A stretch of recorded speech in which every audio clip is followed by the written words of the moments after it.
Assalamualaikum warahmatullahi wabarakatuh. Perkenalkan, nama saya Konita dari Program Studi Pendidikan Sekolah Dasar dengan nomor NIM 859188115. Hari ini saya akan memaparkan penjelasan mengenai pilar pendidikan, prinsip dasar pendidikan menurut Kiai Hajar Dewantara, relevansinya di era digital, serta maknanya bagi pendidikan nasional saat ini. Yang pertama adalah makna pilar dalam konteks pendidikan. Kata pilar dalam pendidikan dimaknai sebagai dasar utama, pondasi, atau tiang penyangga yang kokoh. Sebagaimana bangunan memerlukan tiang agar berdiri tegak dan kuat, sistem pendidikan pun memerlukan pilar sebagai landasan nilai, tujuan, dan cara kerja. Pilar ini menjadi acuan utama dalam merancang kurikulum, metode pengajaran, hingga peran pendidik dan peserta didik. Tanpa pilar yang jelas dan kuat, pendidikan tidak akan mencapai arah yang pasti dan sulit mencapai tujuan, yaitu membentuk manusia yang berbudaya, cerdas, dan berkarakter. Yang kedua adalah prinsip dasar pendidikan menurut Kiai Hajar Dewantara. Bapak Pendidik Nasional Kiai Hajar Dewantara merumuskan 3 prinsip emas yang menjadi jiwa pendidikan kita, yaitu Ingarso Sung Tulodo. Di depan menjadi teladan. Ini berarti pendidik, orang tua, dan pemimpin harus mampu memberikan contoh perilaku, sikap, dan nilai yang baik. Kata-kata saja tidak cukup, perbuatan nyata adalah pengajaran yang kuat. Berikutnya adalah Ing Madya Mangun Karso, di tengah membangun semangat. Saat berada di tengah-tengah peserta didik, pendidik berperan sebagai teman, pembimbing, dan pendorong.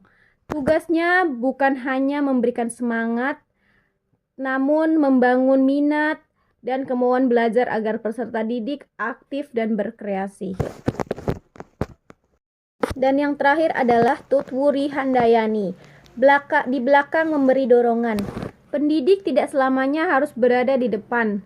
Ketika peserta didik sudah mampu berjalan sendiri, pendidik harus berada di belakang, mendukung, memotivasi, dan membiarkan mereka berkembang sesuai potensi masing-masing, namun tetap mengawasi dan memastikan arahnya benar. Ketiga prinsip ini bukan sekedar slogan, melainkan pola hubungan manusiawi antara pendidik dan peserta didik yang menempatkan pendidikan sebagai proses memanusiakan manusia. Yang ketiga adalah relevansi dan tantangan penerapan di era digital. Sekarang kita hidup di era digital, di mana teknologi merubah cara kita belajar dan berinteraksi. Mari kita lihat relevansi dan tantangannya. Pembelajaran daring. Prinsip Ingarso Sung Tulodo tetap relevan. Meski lewat layar, guru harus tetap menyajikan materi dengan rapi, bahasa yang baik, dan sikap yang sopan. Tetap menjadi teladan. Tantangannya, jarak fisik membuat teladan menjadi tidak terlihat sepenuhnya, sehingga guru harus lebih kreatif dan hadir secara aktif di media pembelajaran. Literasi digital. Prinsip Ing Madya Mangun Karso sangat dibutuhkan. Guru tidak hanya memberi materi, tapi harus membangun semangat peserta didik untuk memilah informasi, memahami kebenaran, dan memanfaatkan teknologi secara bijak.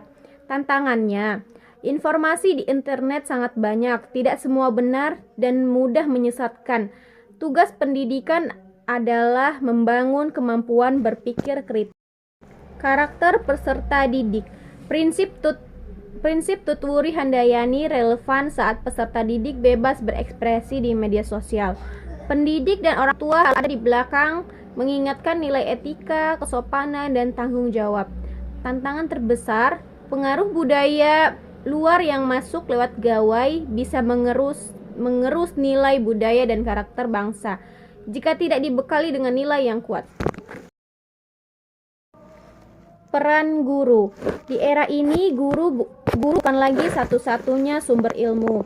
Peran berubah menjadi fasilitator, pembimbing karakter, dan penunjuk arah. Tantangannya, Guru harus tetap belajar teknologi agar tidak tertinggal, namun tetap memegang teguh peran utamanya sebagai pendidik nilai.